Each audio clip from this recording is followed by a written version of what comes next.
But I would like to welcome our next speaker, Edgar Valdez, who is coming to us from St. Peter's University and will be speaking on Self-Transcendence and Lonergan and Laudato Si, the epistemic dimension of integral ecology. I have a QR code if people are better able to access the document, but I also have.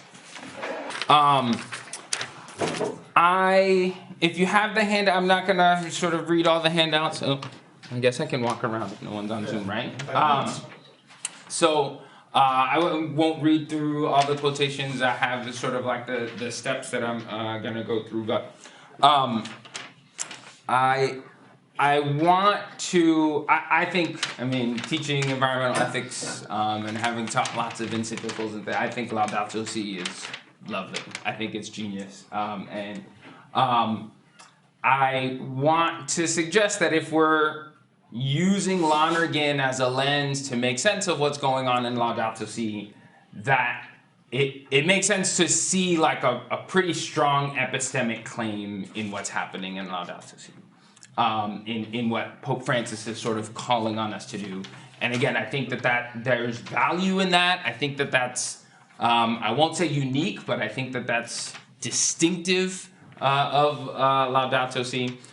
So just as a sort of opening, Lonergan quotations are usually really long, but just this one sentence. Just as unrestricted questioning is our capacity for self-transcendence, so being in love in an unrestricted fashion is the proper fulfillment of that capacity. One of the things that I love about Lonergan is the systematic nature of all these pieces. They work together, they spring from the same fountain. And so in this sentence we say, well, we've got this unrestricted love, this loving without conditions, loving in a full, total way. Well, that's connected to, that's linked to, it comes from this unrestricted desire to know. So you can't separate or try to, right? I mean, Richard was talking earlier about the sort of disintegrating of our access to truth, and then also talking about our care for future generations. That you can't do that. These things are united, right? Understand understanding, and you will understand everything, right? And I think that we can see that a little bit. I mean, we've got some good substantial evidence, but then also a lot of really good circumstantial evidence, given other things. In Laudatio Deum, Francis is basically saying, I told you and you didn't listen, and I can't believe that I put it out there and you didn't understand the stuff that I just told you. And so I think that we can recognize this kind of epistemic claim. The other thing is, right, these things aren't just connected, or it's not just a description of an unrestricted desire to know. There's something normative about it, right? It's an epistemic normativity. This falling in love is a realization, a manifestation, a materialization of this capacity, right, that the unrestricted desire to know is. Even in the questioning of the earlier, right, when we've had our some of the earlier talks, right, we've relied very much on saying, oh, well, this general bias, and we've talked, we're going to hear more about scotosis. And so I think when we talk about Lonergan, we know that the engine that moves us is this unrestricted desire to know. Well, if we're going to try to use that as a lens to make sense of Laudato Si, which, maybe we can, I think we can, then I think we also have to recognize some element of a kind of epistemic claim, right? Richard's talk earlier about it's shielding us from the truth, right? That the consumerism that is creating the climate catastrophe is also keeping us from understanding certain things. So again, I'm not going to sort of read all of the quotations. It's just for you to have them there in terms of the process. Certainly, I think fairly uncontroversial, right? Laudato Si in care for our common home is calling for a kind of self-transcendence, right? Ecological conversion, integral ecology. This is an attempt to call us to see the Earth. Distinctions about Earth and planet.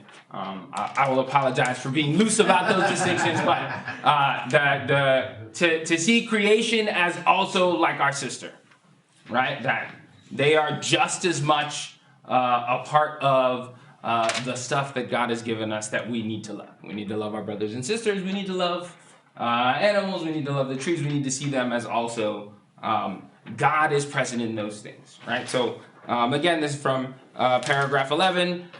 Francis, this is Francis of Assisi now, Pope Francis saying, helps us to see that an integral ecology calls for openness to categories which transcend the language of mathematics and biology, take us to the heart of what it is to be human, just as happens when we fall in love with someone.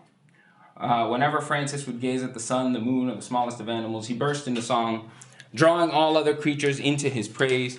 He communed with all creation, even preaching to the flowers, inviting them to praise the Lord just as if they were endowed with reason. And his response to the world around him was so much more than intellectual appreciation or economic calculus. For to him, each and every creature was a sister, united to him by bonds of affection. That is why he felt called to care for all that exists. Right? So that the call to care for our common home is a call for a kind of conversion, a self-transcendence. And for those of who are familiar, is not simply a moving beyond. It's a reorienting. It guides all the processes of experiencing, understanding, and judging. Right? To use Lonergan, it's not just I made it past this one line. It's certainly not static or I've achieved, hurrah. Right? It's dynamic. It's an activity.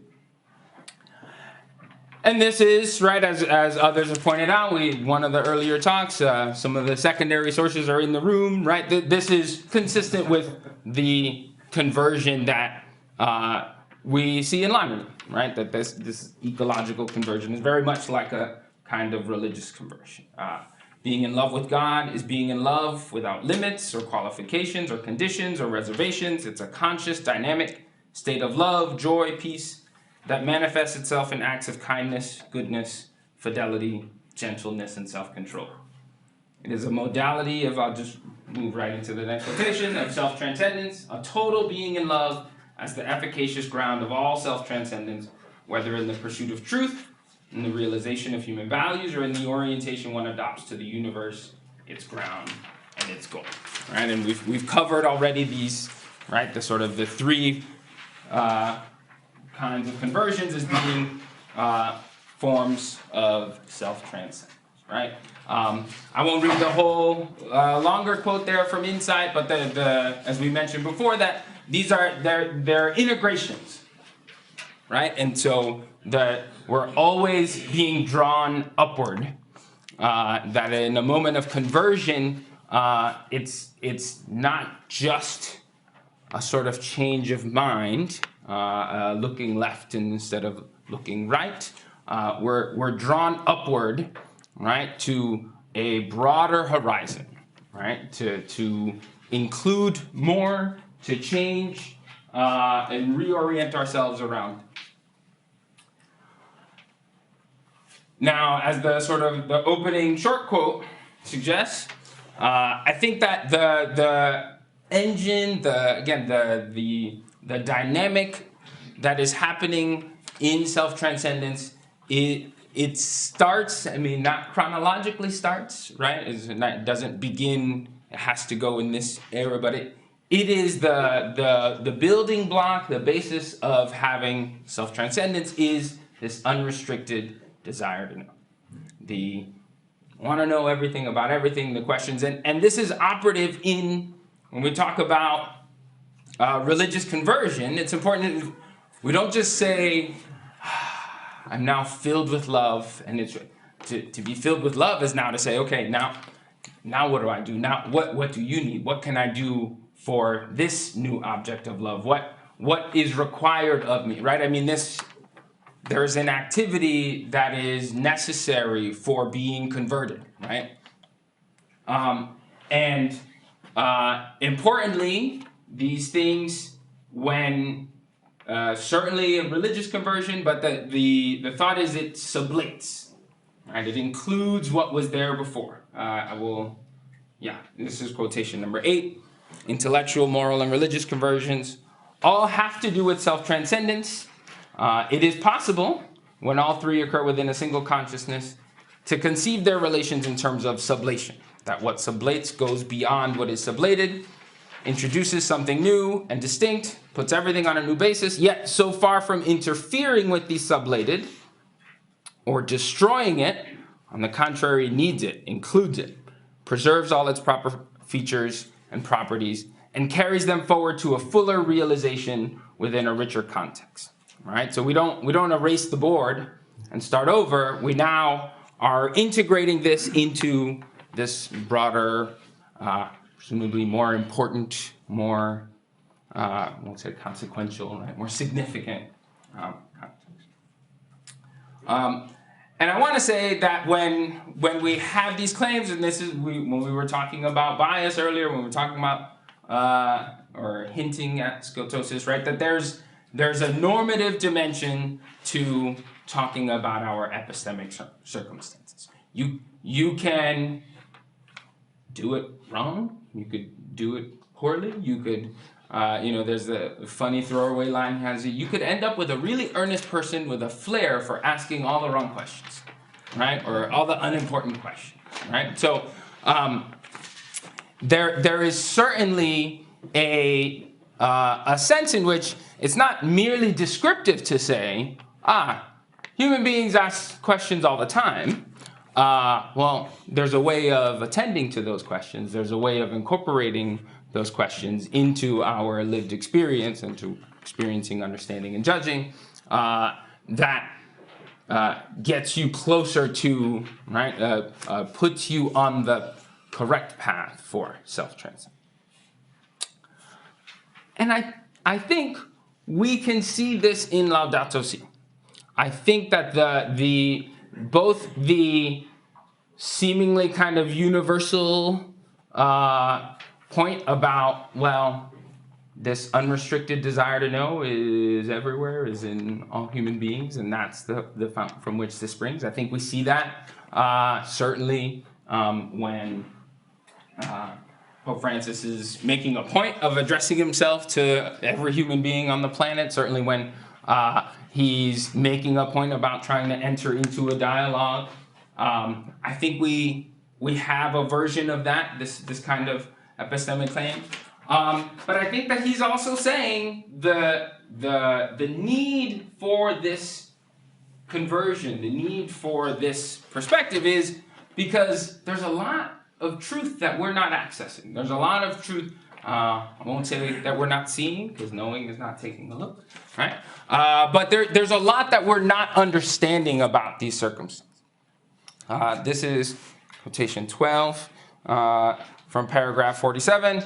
When media in the digital world become omnipresent, their influence can stop people from learning how to live wisely, to think deeply, to love generously. In this context, the great sages of the past run the risk of going unheard amid the noise and distractions of an information overload. Efforts need to be made to help these media become sources of new cultural progress for humanity, not a threat to our deepest riches, true wisdom as the fruit of self-examination, dialogue, and generous encounter between persons is not acquired by a mere accumulation of data, which eventually leads to overload and confusion, a sort of mental pollution. Real relationships with others, with all the challenges they entail, now tend to be replaced by a type of internet communication which enables us to choose or eliminate relationships at whim, thus giving rise to a new type of contrived emotion, which has more to do with devices and displays than with other people and with nature.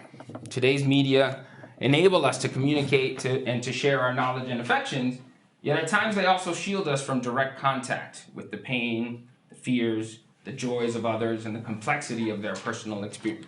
Right? I mean, these are things that we should know about, right? This is part of the intelligible unity for us to grasp and move beyond ourselves.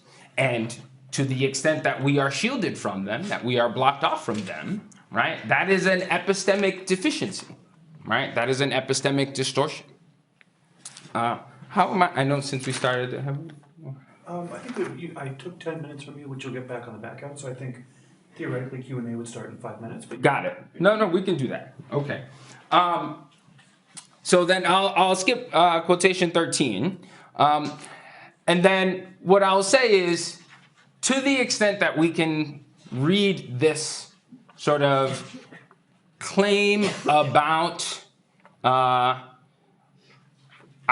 epistemic condition, circumstances, in Laudato Si, I think it is to its benefit. One, I think it is decidedly opening up to folks that certainly previous encyclicals, right? I mean, just the very idea of addressing to every human on the planet as opposed to, the faithful or the bishops or the cardinals, right? I think is a great strength. Two, I think that it is making a pretty strong claim about the church not having all the answers. I'm seeing Pat here, and so I'm thinking of like my time in college. I took Mike Himes for theology, and if you knew Mike Himes, he had this sort of lovely delivery about himself. But he had this line where he would say, what would be refreshing? I won't try to do the accent. 15 years ago, Britain through Brooklyn. What would be refreshing is if one day someone said, what does the church think about this? And the church said, we don't know. We have no idea. We will rely on our commitments to faith and human dignity, and we will rely on love and God's gift to us. But we don't know. This is a new problem that we don't assume that we know how to solve. And I think that it's important that Laudato Si is the idea of entering into dialogue is suggesting we're at an epistemic deficiency here, and so we don't have these answers. So that quotation 15. Right? On many concrete questions, the church has no reason to offer a definitive opinion. She knows that honest debate must be encouraged among experts while respecting divergent views. We need only take a frank look at the facts to see that our common home is falling into serious disrepair. So I think I will pause there, and maybe we can go to Q&A. Right? All right. Thank you.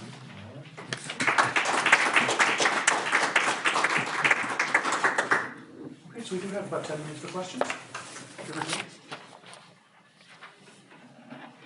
I'm not a Lonerganian, but why start with the unrestricted desire to know and not like the unrestricted desire to love or to encounter or to be in relation?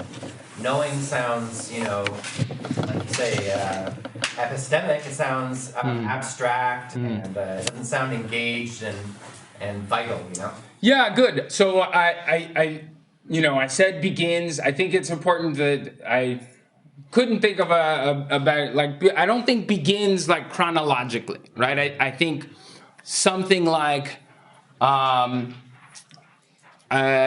our most basic, right? That our encounter with the world, this is how we have insights, is that we encounter things and that we wonder about them. We want to know. And sometimes that bubbles up as questions, but it's not as if the question, if you see it in children all the time, babies, right? They encounter things and they put them in their mouth. I mean, this is trying to figure it out. I don't know. I mean, they're not hungry. What is this stuff? So it's possible, I think, in Lonergan to have a kind of religious conversion that chronologically or temporally precedes.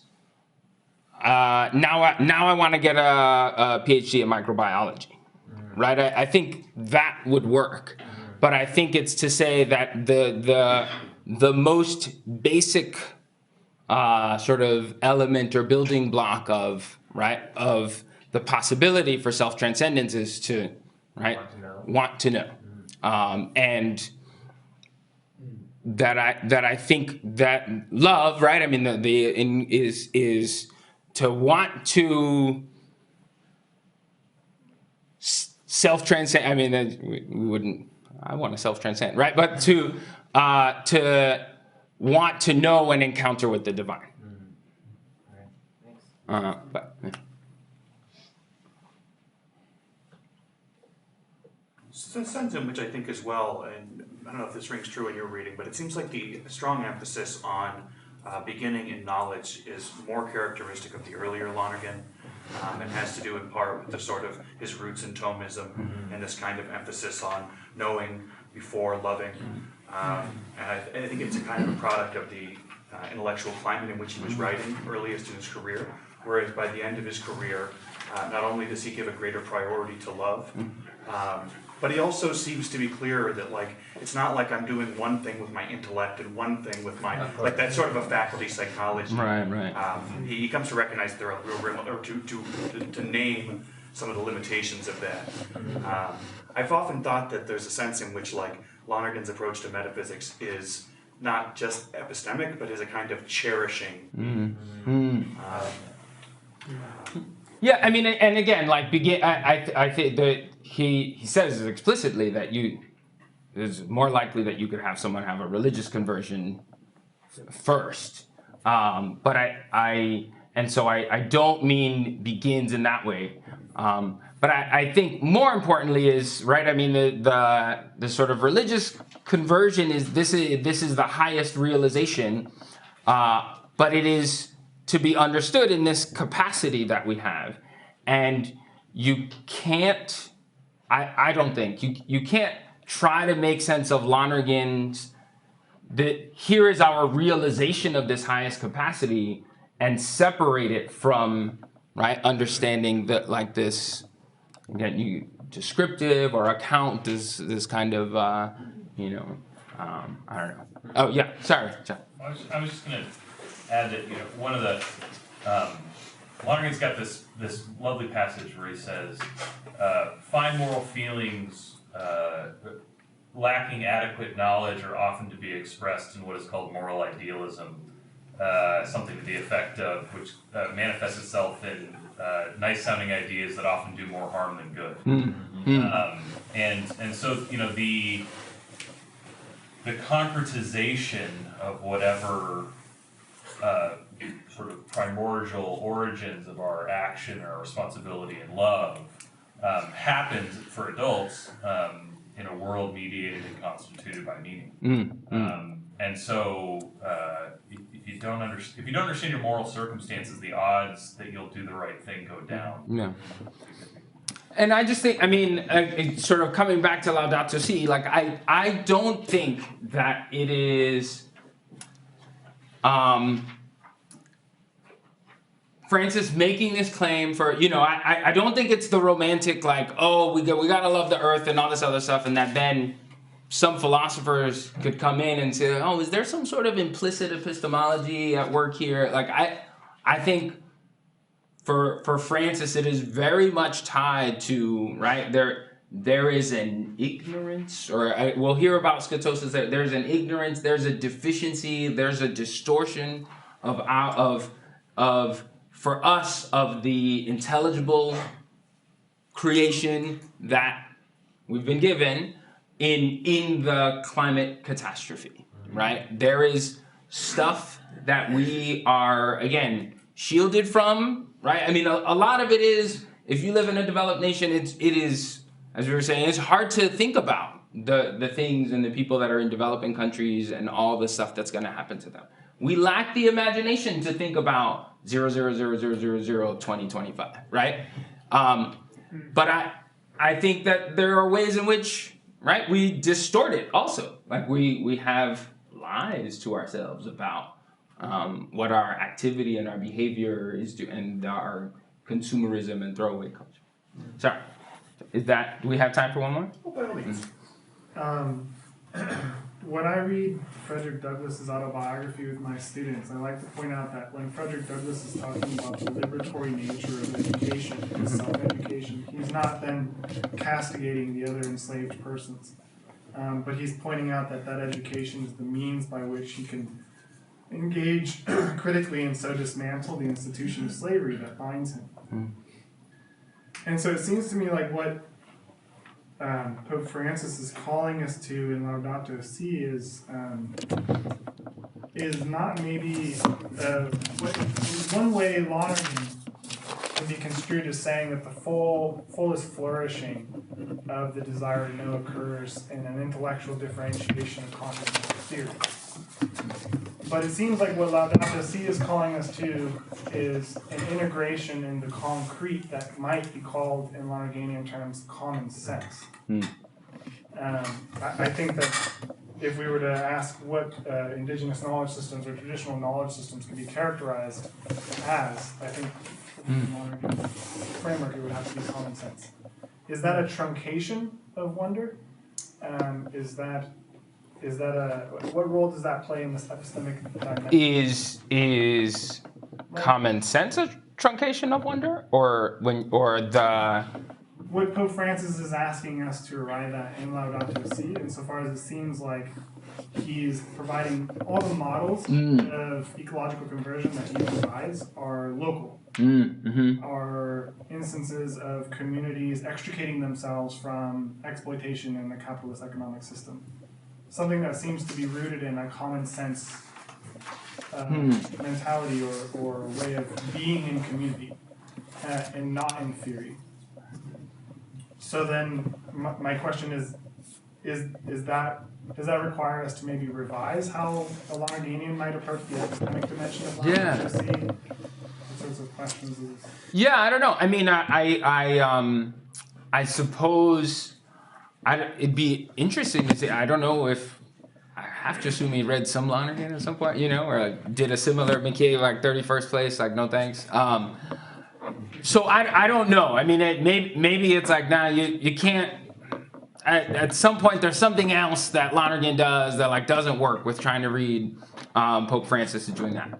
I don't see Laudato Si as truncating wonder, right? More broad. I do think that more than other encyclicals, and I think very much like there's something that we know about harms that we're doing, but there's a lot that we don't know, and so I see Laudato Si as still embracing something very open-ended about it. But it's I mean maybe I could see that, right? Like if what you're describing, I could see that as true, as sort of like, oh well, maybe there's too much trying to settle it in the sort of local communities that, I don't know. I think that, although I'd like to have one more question, I made a promise to people's bladder that expired 5 minutes ago.